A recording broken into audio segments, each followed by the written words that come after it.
স্বামী বছরের পর বছর বিদেশে, আমারও তো চাহিদা আছে। মাদারীপুরে এক প্রবাসর স্ত্রীকে নিজের ঘরে পরকজা প্রেমিকের সাথে আটকের পর এমন কথা বললেন তিনি।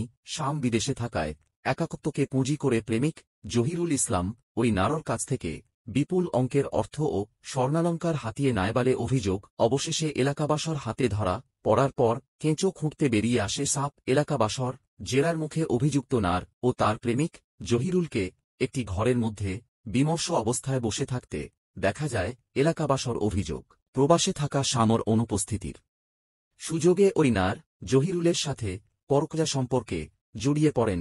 এই সম্পর্কের সূত্র ধরে জহিরুল বিভিন্ন সময় ওই নারর কাছ থেকে প্রায় ৮ লাখ টাকা নগদ এবং 2 ভরি স্বর্ণালঙ্কার হাতিয়ে নেয়। জেরার মুখে প্রথমে ওই নার কিছুটা দ্বিধান্বিত থাকলেও পরে স্বীকার করেন তাকে নানাভাবে হুমকি দিয়ে ও ভয়ভীতি দেখিয়ে টাকা আদায় করা হয়েছে।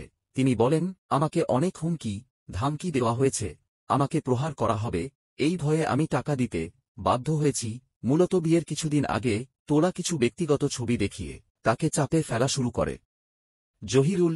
সেই ছবি ছড়িয়ে দেওয়ার ভয় দেখিয়েই বিভিন্ন সময়ে তার কাছ থেকে টাকা ও স্বর্ণ আদায় করে নিত সে। এলাকাবাসর জেরার মুখে এক পর্যায়ে ওই নার কান্নায় ভেঙে পড়েন। তিনি বিড়বিড় করে বলতে থাকেন, স্বামী বছরের পর বছর বিদেশে, আমারও তো চাহিদা আছে। এই একাকিত্বের সুযোগই সে নিয়েছে।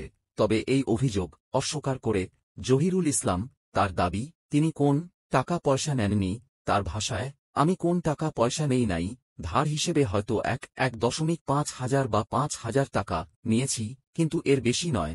তবে এলাকাবাসর চাপে এবং ওই নারর স্বীকারোক্তিতে তার মিথ্যাচার স্পষ্ট হয়ে ওঠে। এই প্রবাস দম্পতির 3টি ছোট ছোট সন্তান রয়েছে।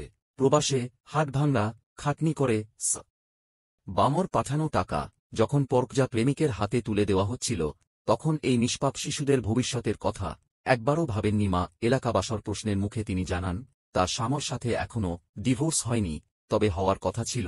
কিন্তু তার আগেই এই ঘটনা ঘটে যাওয়ায় সবকিছু ভেস্তে যায়। ঘটনাটি প্রকাশ্যে আসার পর স্থানীয়দের মধ্যে তীব্র ক্ষোভ ও হতাশা দেখা দেয়। একজন প্রতিবেশ আক্ষেপ করে বলেন, ছেলেটা বিদেশে কষ্ট করে টাকা পাঠায়, আর সেই টাকায় বউ প্রেমিকের সাথে ফুর্তি করে। প্রবাস স্তর এই অধপতন প্রবাস স্বামীদের প্রতি এক সামাজিক বাসঘাতকতার প্রতীক হয়ে দাঁড়িয়েছে। 3টি নিষ্পাপ শিশুর মুখ চেয়েও তিনি নিজেকে সংযত রাখতে পারেননি, যা সমাজের নৈতিক অবক্ষয়ের গভীরতাকে চোখে আঙ্গুল দিয়ে দেখিয়ে দেয়।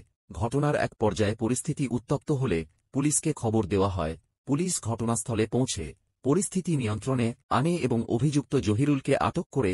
জানা যায়, জহিরুলের বিরুদ্ধে আগে থেকেই একটি মামলায় গ্রেপ্তারি পরোয়ানা জারি ছিল।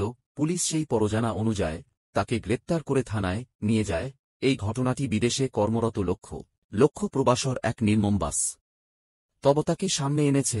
পরিবারের মুখে হাসি ফোটাতে যারা ভিন্ন দেশে নিজেদের যৌবন ক্ষয় করছেন, তাদের অগোচরে ঘটে যাওয়া এমন বিশ্বাসভঙ্গের ঘটনা তাদের যৌবনকে বিষিয়ে তোলে।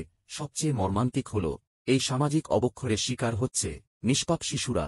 মা বাবার ভুলের কারণে তাদের ভবিষ্যৎ আজ এক গভীর অনিশ্চয়তার মুখে পড়ছে, যা সমাজের বিবেককে নাড়া দিতে বাধ্য। বিদেশের মাটিতে পরিবারের সুখের জন্য দিনরাত পরিশ্রম করা প্রবাসীদের পাঠানো অর্থ এভাবে নষ্ট হয়ে যাওয়া এবং পরিবারের এমন ভাঙন সমাজের জন্য একটি অশনি সংকেত।